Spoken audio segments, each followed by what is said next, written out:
రాజమౌళి గారు SSMB 29 cinema గురించి అప్డేట్ల మీద అప్డేట్లు, ట్విస్ట్ల మీద ట్విస్ట్లు ఇస్తూ ఉన్నారు. సో ఇప్పుడు ఏంటంటే ఇది కదా ట్విస్ట్ అనే విధంగా ఫ్యాన్స్ కూడా చాలా ఎగ్జైటింగ్గా ఫీల్ అవుతున్నారు.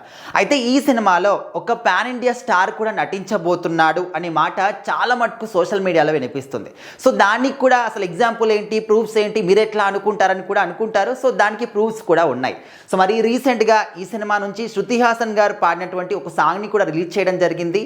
అంటే ఆ సాంగ్ వింటూ ఉంటే ఒక ఫ్రెష్ వాయిస్ మన ఇండస్ట్రీకి పరిచయం అయ్యిందా అనే విధంగా కూడా అర్థమవుతుంది. సో మరి ఇంతకుముందు శృతి హాసన్ గారు సాంగ్స్ కూడా పాడారు, బట్ అవన్నీ కూడా ఒక ఎత్తు. ఇక్కడ ఈ సినిమాలో ఇదంతా కూడా పాడుతూ ఉంటే తను వాయిస్ వింటూ ఉంటే అసలు ఏదో కొత్త లోకంలో విహరిస్తున్నామా అని చెప్పేసి అలాంటి ఒక థాట్ కూడా మనకు వినిపిస్తుంది. అండ్ ఇక్కడ ఏంటంటే రీసెంట్గా ప్రియాంక చోప్రా గారి లుక్ని కూడా మనకు రాజమౌళి గారు విడుదల చేస్తారు. సో అందులో శారీ కట్టుకొని గన్ షూట్ చేస్తున్నట్టు. సో మరి అది చూసిన తర్వాత కూడా ఫ్యాన్స్ అందరూ పిచ్చగా ఎంజాయ్ చేస్తూ ఉన్నారు. అరే ఇట్లాంటి లుక్స్ మరి ఇంత అద్భుతంగా ఉంది ఏంటి. అండ్ ఇక్కడ ఏంటంటే మనకు పాన్ ఇండియా స్టార్ మాధవన్ గారు ఇక్కడ రాజమౌళి గారు ఏ పోస్ట్ పెట్టినా, ఏ అప్డేట్ ఇచ్చినా ఈ సినిమా గురించి ప్రతి ఒక్క దానికి కూడా రియాక్ట్ అవుతూ ఉన్నారు. సో ఇక్కడ ప్రియాంక చోప్రా గారి లుక్స్కి ఏ విధంగా ఆయన రియాక్ట్ అయ్యారంటే వాహ్వా ఇంత అద్భుతంగా ఉంది, రోజుకి మీ యాక్టింగ్ లెవెల్స్లో కానీ అన్నిట్లో కూడా ఫుల్ ఇంప్రూవ్మెంట్ కనిపిస్తుంది, చాలా అద్భుతంగా కనిపిస్తున్నారని చెప్పేసి రియాక్ట్ అయ్యారు.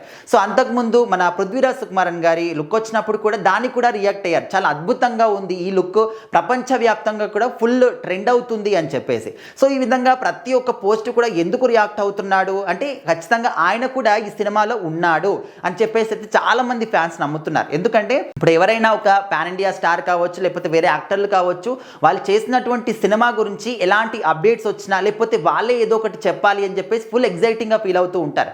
బట్ ఏ సినిమా చేసినా కూడా కొన్ని రూల్స్ అండ్ రెగ్యులేషన్స్ ఉంటాయి కాబట్టి ఆ సినిమా గురించి కొత్తగా చేసిన దాని గురించి ఏది కూడా వాళ్ళు బయటికి చెప్పలేరు. సో అట్లా ఈ విధంగా టీం వాళ్ళే అఫీషియల్గా కొన్ని పోస్టులు కానీ అప్డేట్లు కానీ ఇచ్చినప్పుడు దానికి ఇండైరెక్ట్గా రియాక్ట్ అవుతూ ఉంటారు, ప్రతి ఒక్క దానికి ఖచ్చితంగా రియాక్ట్ అవుతారు. సో వాటిని చూసినప్పుడు ఫ్యాన్స్కి కొంతమంది సినిమా ప్రేమికులు ఉంటారు. సో వాళ్ళు ఖచ్చితంగా దాన్ని పసిగట్టేస్తారు, అరే వీళ్ళు ఎందుకు రియాక్ట్ అవుతున్నారు, వీళ్ళు కూడా సినిమాలో ఉండుంటారు. అండ్ ఆల్రెడీ తెలుసు మాధవన్ గారు పాన్ ఇండియా స్టార్ కాబట్టి సో మరి ఆయన కూడా ఈ సినిమాలో ఉన్నారు అని చెప్పేసి అయితే చాలామంది నమ్ముతున్నారు. బట్ టీం నుంచి కానీ మన రాజమౌళి గారి గురించి కానీ అంటే ఆయన నుంచి ఎలాంటి అప్డేట్స్ అయితే ఈ యొక్క విషయం గురించి అయితే రాలేదు. సో ఇప్పటి వరకు జస్ట్ మనం కొన్ని అప్డేట్స్ మాత్రమే విన్నాం. బట్ ఫుల్ ఎడ్జ్గా ఇందులో ఎవరు అంటే ఏ యాక్టర్లు ఉన్నారు, ఎక్కడ వాళ్ళకి ఎలాంటి క్యారెక్టర్లు ఇచ్చారు ఏంటి కూడా మనకు తెలియదు. సో ఇలాంటి సమయంలో ఈ విధంగా రియాక్ట్ అవుతున్నారు కాబట్టి ఆయన కూడా ఉన్నాడేమో అని చెప్పేసి థాట్ అయితే వినిపిస్తుంది. మరి చూడాలి రాజమౌళి గారు ఇప్పుడైతే మనం చూస్తామంటే తొందరగానే అప్డేట్స్ అయితే ఇస్తూ ఉన్నారు.